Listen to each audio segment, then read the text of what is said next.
ഇതൊരു കാണണം, തിയേറ്ററിൽ പോയി തന്നെ കാണണം. ഇല്ല, അങ്ങനെ കുട്ടികൾക്ക് മാത്രമായിട്ടുള്ളതല്ല, നമുക്ക് എല്ലാവർക്കും ഇരുന്ന് കാണാം. ശരി, താങ്ക് യു.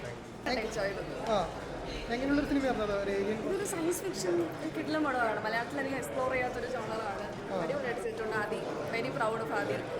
എന്താ പറയുക, അൽത്താഫ് ഫക്കീറെ ആണെങ്കിലും ഏലിയൻ്റെ ക്യാരക്ടറാണല്ലോ. ലൈക്ക് മലയാളത്തിൽ എനിക്ക് തോന്നുന്നു വേറെ ആർക്കെങ്കിലും ഏലിയനായിട്ട് ആക്ട് ചെയ്യാൻ പറ്റുമെന്നുള്ളൊരു ഡൗട്ട് വരെ അടിച്ചു. ആൻഡ് ക്ലൈമാക്സ് ഒക്കെ ഭയങ്കര രസമുണ്ട്. സർപ്രൈസ് എലമെൻസ് ഉള്ളതുകൊണ്ടൊന്നും പറയുന്നില്ല, പക്ഷേ കിട്ടുന്ന പടം. നമ്മളല്ല, ആ വേൾഡിനെ നമ്മുടെ കേരളത്തിലേക്ക് കൊണ്ടുവന്നേക്കുവാ. ശരിക്കും പറഞ്ഞാൽ അടിപൊളിയായിട്ട് കുറേ ക്യാമിയോസ് ഒക്കെ ഉണ്ട് ഇടയ്ക്ക്. ഭയങ്കര രസമുണ്ട്. പക്ക കോമഡി പടമാണ്. എൻ്റർടൈൻമെൻ്റ് ആണ്, എല്ലാവർക്കും എൻജോയ് ചെയ്യാൻ പറ്റും. എസ്പെഷ്യലി ക്ലൈമാക്സ് ആണ് എൻ്റെ ഏറ്റവും ഫേവറേറ്റ് പോർഷൻ ഇതിനകത്ത്. അത് വളരെ സർപ്രൈസ് എലമെൻസ് ഒക്കെ ഉള്ളതുകൊണ്ട് ഞാൻ പറയുന്നില്ല. ഒന്നുമില്ല, ഇല്ല, ഭയങ്കര ലൈറ്റ് ഹാർട്ടായിട്ട് കുഞ്ഞു കൊച്ചിന് നേരെ വന്നിരുന്നിട്ട് എൻജോയ് ചെയ്യാൻ പറ്റും. നല്ല മൂവിയാണ്. കുട്ടികൾക്കൊക്കെ ഭയങ്കര ഇഷ്ടമാവും, ഫാമിലി ഓഡിയൻസിനും ഭയങ്കര ഇഷ്ടമാവും. എനിക്ക് ഏറ്റവും കൂടുതൽ തോന്നിയത് കുട്ടികൾക്കായിരിക്കും ഭയങ്കരമായിട്ട് ഇഷ്ടമാവുക. നമ്മളൊരു കഥാപുസ്തകമൊക്കെ വായിക്കില്ലേ, അതുപോലെ തോന്നുന്ന ഒരു സിനിമ. അജു വർഗീസ് ഏട്ടൻ്റെ ആ കോസ്റ്റ്യൂംസും അദ്ദേഹത്തിൻ്റെ ആക്ഷൻസും ആ ക്യാരക്ടറും ഒക്കെ നല്ല രസമുണ്ട്. നമുക്കിങ്ങനെ നമ്മൾ വായിച്ച ചില കഥകളിലെ ക്യാരക്ടറായിട്ടൊക്കെ നമുക്കിങ്ങനെ ഒരു സാമ്യമൊക്കെ തോന്നും. നല്ല രസമുണ്ട്.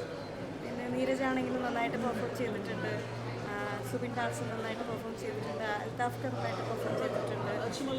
നായിക നന്നായിട്ട് പെർഫോം ചെയ്തിട്ടുണ്ട്. എല്ലാവരും നന്നായിട്ട്. നല്ല മൂവിയാണ്.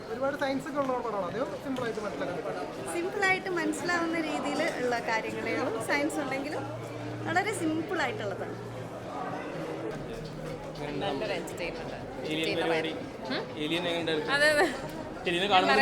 എൻ്റെ അത്ര ശരിയായില്ല, അഡ്ജസ്റ്റ് ചെയ്യാം. അതെ അതെ, നമുക്ക് നല്ല രസമായിട്ട് ചെയ്തിട്ടുണ്ട്. എന്താ ഒരു ഏലിയൻ്റെ രസകരമായ പരിപാടികളും ഭാഷ പഠിക്കുന്നതും പരിപാടിയൊക്കെ. ഏലിയനൊക്കെ വേറെ മൂഡ്, നമ്മള് പ്രതീക്ഷിക്കുന്ന ഒരു ഏരിയയിലല്ല, അതൊക്കെ മേലെ. ശരിക്കും തിയേറ്റർ എക്സ്പീരിയൻസ് ഉള്ളൊരു പടമാണ്. തിയേറ്ററിൽ തന്നെ പോയി കാണണം. സൂപ്പറാണ്.